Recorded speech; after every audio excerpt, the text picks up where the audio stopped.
की सुनवाई में मध्य प्रदेश शासन की ओर से एडवोकेट जनरल प्रशांत सिंह जबलपुर से जुड़े और उन्होंने जुड़ने के बाद कहा कि हमको इसमें रिटर्न में हमको तमाम जवाब देना है। और उन्होंने तो कोर्ट के द्वारा कहा गया कि 1 घंटे बाद रखते हैं इस फाइल को, 1 घंटे बाद आप जवाब पेश कर दें, केस डायरी भी कॉल कर लेंगे। तो उनका प्रशांत सिंह के द्वारा एडवोकेट जनरल के द्वारा बोला कि सर हमारा लंबा जवाब है और जवाब हमको डॉक्यूमेंट चाहिए, जिस कारण उनको 2 दिन का समय दिया जाए।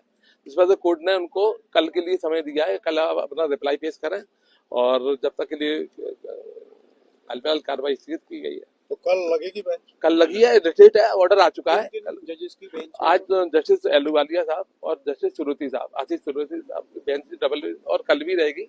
और जो हमारी पिटीशन थी, अब हम जो हमारी समझ में कोर्ट के द्वारा उसको एक PIL की तरह ट्रीट किया गया है। आगे उसमें तमाम इशू हैं, तो एक आम जनता के लिए भी उसमें गाइडलाइन बनेगी। आगे चल के जो गाइडलाइन बनेगी वो पुलिस की मनमानी जो कार्रवाई है कि किसी भी व्यक्ति को गिरफ्तार करेंगे, उसके बाद में पहले अरेस्ट करेंगे, फिर उसके बाद में FIR के फर्जी व्यक्ति को बुलाएंगे, फिर FIR करेंगे, ऐसे करके इलीगल डिटेन करेंगे, तो इसमें भी रोकथाम लगेगी।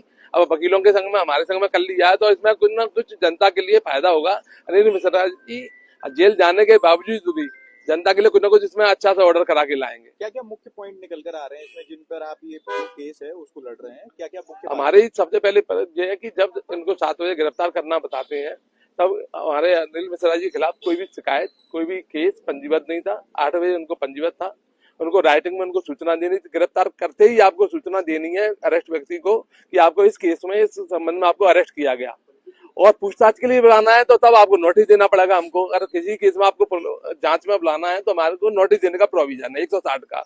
तो ना तो नोटिस था, उनको अचानक एक तरह गिरफ्तार किया और गिरफ्तार ले जाकर पुरानी थाने में ले गए और रात की 8 बजे उनको FIR करी और उसका नोटिस आज तक, मतलब अभी मैं खड़ा हूं ना, आज तक उनको सर्व नहीं है। गिरफ्तारी का आधार उनके पास नहीं है। और माननीय उच्चतम न्यायालय का, सुप्रीम कोर्ट का ऑर्डर है कि किसी भी व्यक्ति को गिरफ्तार करोगे, चाहे वो कितना ही बड़ा कुछ भी हो, तो आपको तुरंत उसको राइटिंग में आपको सूचना देना है। एक तरह से माननीय उच्चतम न्यायालय के आदेश की अवमानना है।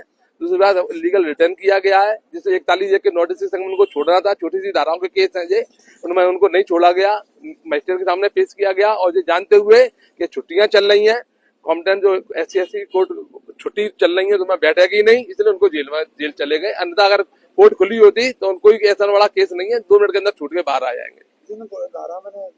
हाँ, छोटी छोटी सेक्शंस हैं और बनते भी नहीं है। ना तो SC/ST एक्ट बनता, ना उन पर जो मुकदमा लगाए गए हैं उनका कोई प्रावधान बनता। कल आपको क्या लगता है जमानत को लेकर के? जमानत